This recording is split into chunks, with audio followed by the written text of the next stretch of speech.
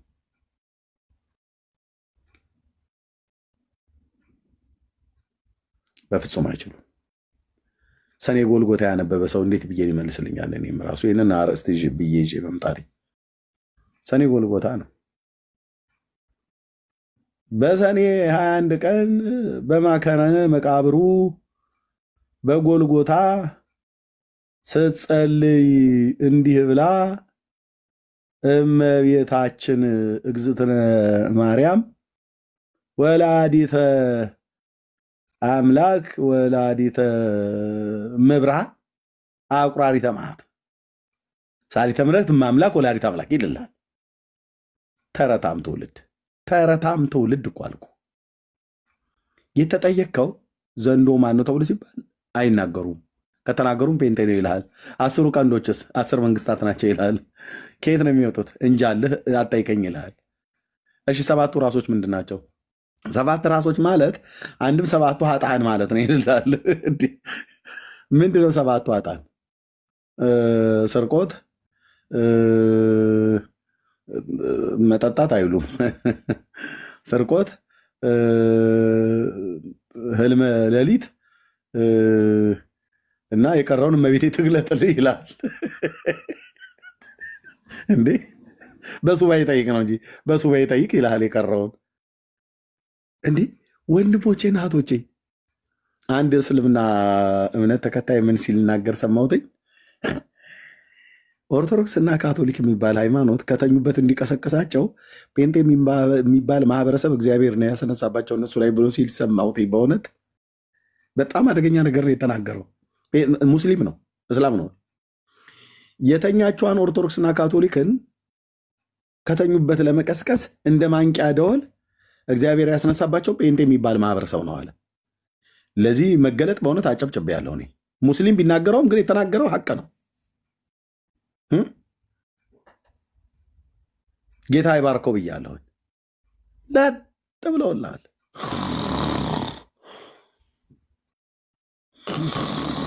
ትልላለች ቫቲካን እዛ 500 ዓመት ማርያም ታድናለች ብላ ስትኖራ ከ500 ዓመት በኋላ ወኪ ብላ ጠዋት ልጆች ይቀሰቅሱኛል።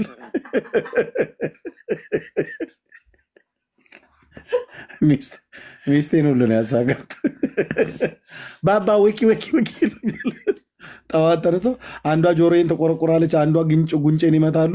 ከባውኝ አልኩ የወለዱ ልጆች።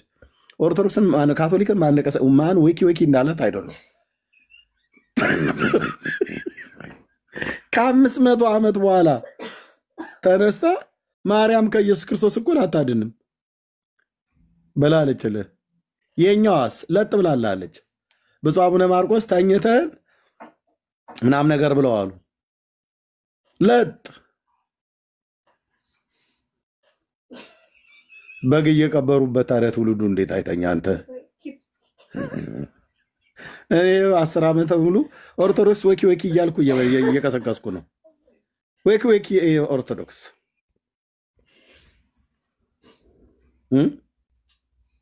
ኩላይቷማ ምን በወጣት ኤርሚያው አሁን እኛ ምንም ለማንቃት ከዚህ አይነት ቅስቀሳ በባለፈ መዝሙር አሁን ልዘምርላት የፈለኩት ትዊንክል ትዊንክል ሊትል ስታር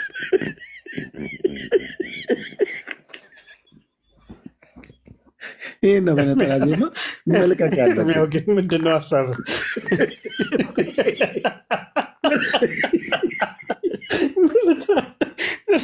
እኔ በቃ ይጨርሻለሁ ለዛሬ አይ እውነቴን ነው የምልህ በምን ብለን ተኝቷል እኮ ህዝቡ ይሄም ያስተካክላሉ ምን ልንዘምር ታዲያ ምን እንዘምር እንዴ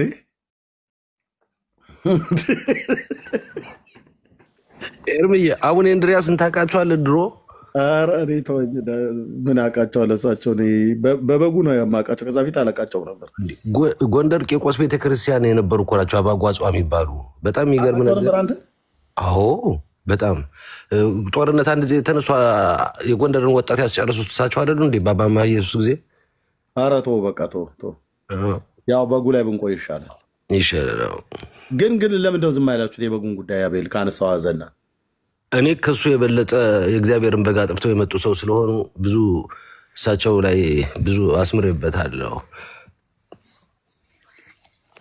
እዛ የበለጠ ነገር የገረገነ ነገር አለ የጎንደርን ወጣት ሁላ ስንት የተጨፈጨፈበት እሳቸው እጅ የነበረበት ነገር ነው እዛ ወዲያ ነው አዲስ አበባ ሾልኮ መጥተው የተቀመጡት አሁን አቡነ እንድሪያስ ተብለው ተቀምጠዋል ግን ሊቅ ናቸው ሰውየው አውቃቸዋለሁ መጽሐፍ ጋር ነው አይናቸው ተተክሎ ማየው የነበር ገና ሀው እየተማርኩኝ ቤተክርስቲያኗ ስለዚህ በቃ አሁን የራእይ መጽሐፍ ምዕራፍ 12 በቃ አብራራሁ አቤልዬ ነው የተረዳሁት ነው የዛሬ 20 ምናምን ዓመት እኮ ነው ኤርሚ ገና አሁን ወደ መጽሐፉ እንደገና ልዞር ነኝ አሁን ጊዜ እያገኘው ነው ሚካኤልና ሰራዊቱ ዘንዶን ተዋጉት ይላል ቁጥር 7 ላይ እንዴት ነው የምትረዳው እሱን እንግዲህ የዛን ሰዓት መላእክት ለኔ ስገዱ ያለው ዳቢሎስ ነበረ የዛን ሰዓት የተዋጉት እነሱ ናቸው መላእክታኖች ነው የምለው ለአዳም ሰገዱ አይደል እንዴ ከነ ሰራዊቱ ጋር ጦርነት የገጠሙበትኝ በሰማይ ሰልፍ ሆነ የሚለው ሚካኤል እሱ መጀመሪያ ነው ወደ ሲወድቅ ለኔ ስገዱ ባለው ጊዜ ባለነው ንጽራ ብሎ መላእክቶች የተናገሩት በኋላ ከዛ በኋላ ጦርነት እሱ የቱ ጋር ነው ለኔ ስገዱ ያለው የቱ ጋር ነው ባለነው ንጽናም ብሎ እሱ በሌላ መጽሐፍት ነው አባቶች ነው ሲያስተምሩ የሰማሁት ከየት ነው የቀዱት አባቶች አይዶን ብዙ መጽሐፍት እኮ ነው ያለን ኦርቶዶክስ ማይክ አትክፈት እሺ እኔ ነኝ ሚዩት ማድረግ ማይክ አትክፈት እና ያኔ ነው ሚካኤልና ሰራዊቱ ዘንዶን የተዋጉት አዎ ዘንዶን የተዋጉትኝ ሲሶን እያሰበ ወደ ምድር ወደቀ የተባለው ከተጣለ ወደዚህ ነው እንግዲህ እንደዛ ነው የምረዳው ነው ኤርሚ ግን የኔን ጥያቄ አረሳሳብኝ እኮ ምን ነበር ማቤል ማርያም በምጥ ነው የወለደችው እየጠየቀው ሰው ጸጥ አለ እኮ በዛው አሁን ልመልስልህ ብዬ እኮ መልስ በቃ ቀጥሎ መልስ አሁን እሱን እንግዲህ ከመጽሐፍ እንደ መጽሐፍ ሳየው ሐዋርያው ጳውሎስ ምን ያለ ተፈጥሮ ተማሩ ይላል ተፈጥሮ ያስተምራችሁ ሞ ይላል አሁን ከተፈጥሮ ስማር ሁለት ነገር ነው መማረው አንድ ያለምጥ ወለድኩ የሚሉ ሴቶች ሰምቼ አውቃለሁ ያለምጥ ምጤንም አላስታውሰውም የሚሉም አሉ አንድ አሁን ምሳሌ ልስጥ ዳግዬና እዳሪ ስትወጣ ምሳሌ ቅርብንና አንድ ጊዜ ቆይ አሳማኝ ምሳሌ አራሳውኝ በቃ አጭር መልስ መልስልኝ ማርያም በምጥ ነው የወለደችው አይደለም የወለደችው በቃ ሁለቱን እቀበለዋለሁ ሁለቱንም አዎ ለምን ብትለኝ የሰው ልጅ ያለምጥ ነው የወለደችው አዎ ስንት ነው የወለደችው ሳያምጡ ምጣቸው ምጥ ማለት እኮ ህመም ብቻ እኮ አይሆንም እኮ አንዴ የጠየቁን ብቻ መልስልኝ አቤዲ ማርያም በምጥ ነው የወለደችው ስሙት ብቻ ከታች አይመልስልኝም ማርያም በምጥ ነው የወለደችው ያለምጥ ነው የወለደችው በምጥ ብትለይ ይቀበላለሁ ያለምጥ ብትለይ አይደለም እኔ መልስን ያልሰጠም እኔ ጥያቄ ብቻ ነው የምሰጠው ሁለቱም ለኔ መልስ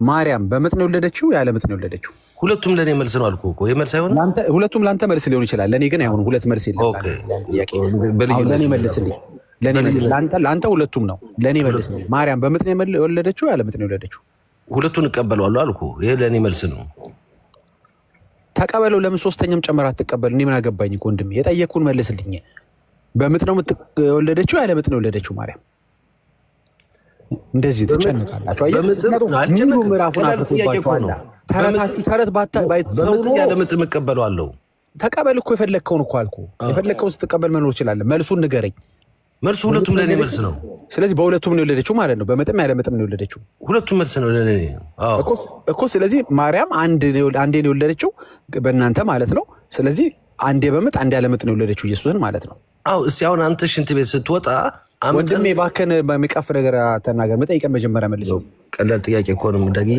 ማርያም አንዴ ነው የወለደችው አንዴ ያለ መጥ አንዴ በመጥ ወይ ደግሞ ግማሹን በመጥ ግማሹን ያለ መጥ ነው የወለደችው እኔ ሁለቱን እቀበለዋለሁ እኮ ሁለቱን ስለተቀበልከው ነገር ያብራራልኝ የተቀበልከው ሳታምጥም አመጣም የሚለውም እቀበለዋለሁ ከተፈጥሮ ጋር እኮ አንድ ልጅ ነው የወለደችው ኢየሱስ ስትወልደው ነው የወለደችው ሳታመጣም አመጣም ነው የወለደችው ሁለቱን እቀበለዋለሁ እንግዲህ እኔ በዚህ ያዘ እኮ ተቀበለዋለህ አትቀበለውም ያለለ አትደጋግመው ወንድሜ ስለዚህ አንዱን ኢየሱስ ስትወልደው አንዴ አመጣ አንዴ ሳታመጥ ነው የወለደችው እንዴት እንደተረዳ ያለው ሁለቱንም እኮ ተቀበልክ አሁን እኮ አንተ ደግሞ ለየት ያለ ነው ተሰምቶ እኮ ሶስተኛ ጥያቄ ነው እየጠየቀኝ ያለው እኮ ከተረዳ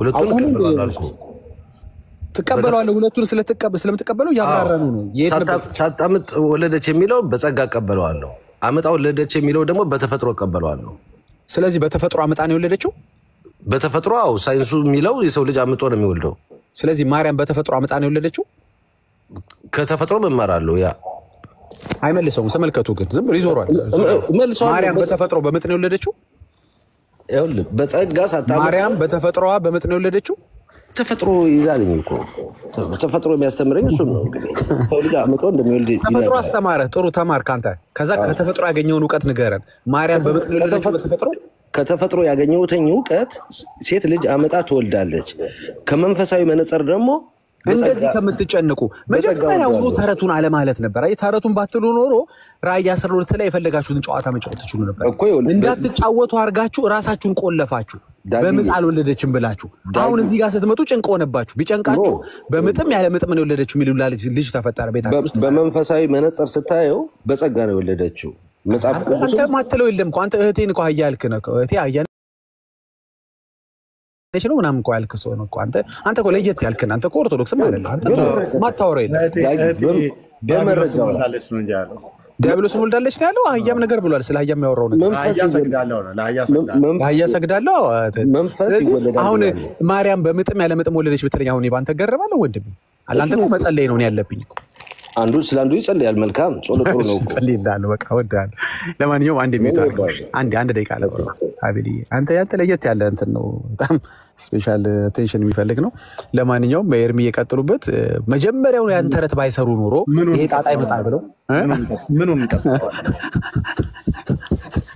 ተበላሸኩ ኤርሚ ሙሉ ምዕራፍ ተበላሸባቸው ታምረ ማርያም ላይ ያለ ልጅ በወለድኩ ብላ እኮ ነው ያለችው ማርያም ራሱ ግን ሙሉ ምዕራፍ አላበላሸባቸውም ኤርሚ 12 እንዳለ ራእይ 12 ነበር ሻተር ነው ያደረገባቸው በቃ ቀጥሎ ኤርሚ እንዳለ ስለዚህ የኦርቶዶክስ ተዋሕዶ ቤተክርስቲያን ራእይ መጽሐፍ ምዕራፍ 12ን ጠቅሳ ለማርያም ነው ብላ ስትል የወንጌል አማኞች የትኛውን ቦታ ላይ የምጠይቋቸው ጥያቄ ማርያም የወለደችው በምጥ ነው ወይስ ያለ ምጥ ነው የወለደችው በሏቸው ሌላ አትከራከሩ በቤት ውስጥ የትኛውን ቦታ ላይ ራእይ መጽሐፍ ዘንዶ በሴቲቱ ላይ ተቆጥቶ ምናምን ብሎ ሲል ራእይ መጽሐፍ ምዕራፍ 12 ማለት ነው በለው አዎ ማን ነው ዘንዶ ብላችሁ ጠይቁት እናንተ ናችሁ ነው ብሎ የሚልህ ሴቲቱስ ማናት ማርያም ቀጥላችሁ የምትጠይቁት ሌላ አይደለም ማርያም በምጥ ነው የወለደችው ወይስ ያለ ምጥ ነው የወለደችው ብላችሁ ጠይቋቸው አይ በምጥ ነው ብሎ ያን የራእይ መጽሐፍ ምዕራፍ 12ን ከተናገረ ታምረ ማርያም ታምረ 12 ላይ ያለ ምጥ ወለድኩ ብላ ትለዋለች ታምረ ማርያም ላይ ያለ ምጥ መጽሐፍ ቅዱስ ላይ በምጥ ያለ ምጥ በምጥ ያለ ምጥ ምጥ እዛው ስምጥ ታደርገዋለህ ማለት ነው በቃ በ12 ቁጥር መስማር ዘግተው ወይ እዛው ሄዶ አውዝ ቢላሂ ይልልሃል ገብቶ ማለት ነው እዛኛው ቤት በምጥ ነው የወለደችው ያለ ምጥ ታምረ ማርያም በምጥ ነው ራእይ መጽሐፍ ምዕራፍ 12 ያለ ምጥ ነው ታምረ ማርያም በምጥ ነው እንዴ በምንድን የወለደችው በምንድን የወለደችው ያለ ምጥ በምንድን ነው አልከኝ በምጥ ነው እስኪ አንዴ ድገመው ያለ ምጥ ነው ያለ ምጥ በምጥ ያለ ምጥ ሐመሯ ሁሉ መልስ ነው እኮ አለ መላይ ሳይደርስ ገና ወይ የአቤል ለየት የሚያደርገው ሐመሯ ሁሉም መልስ ነው አለና አንድ ሴት አንድ ልጅን ያለ ምጥም በምጥም እንዴት ነው? ምን አይነት በየአይነት ነው? እኔ ምን ጌታ ኢየሱስ ዳግም ጨርሳችሁ እኮ እኔን ታስተናግደኛል። ዳጌ የወለደችው ማለት ዳጌ ራሱ ግራ ገብቶት መልሱ ኦኬ አወሩት። እሺ ዮናስ ኦርቶዶክስ መሰለኝ ዳጌ ዮናስ ኦርቶዶክስ ነው። አይ ቀጥሉ ቢኒ ቀጥል ቢኒ ሰላም አሉ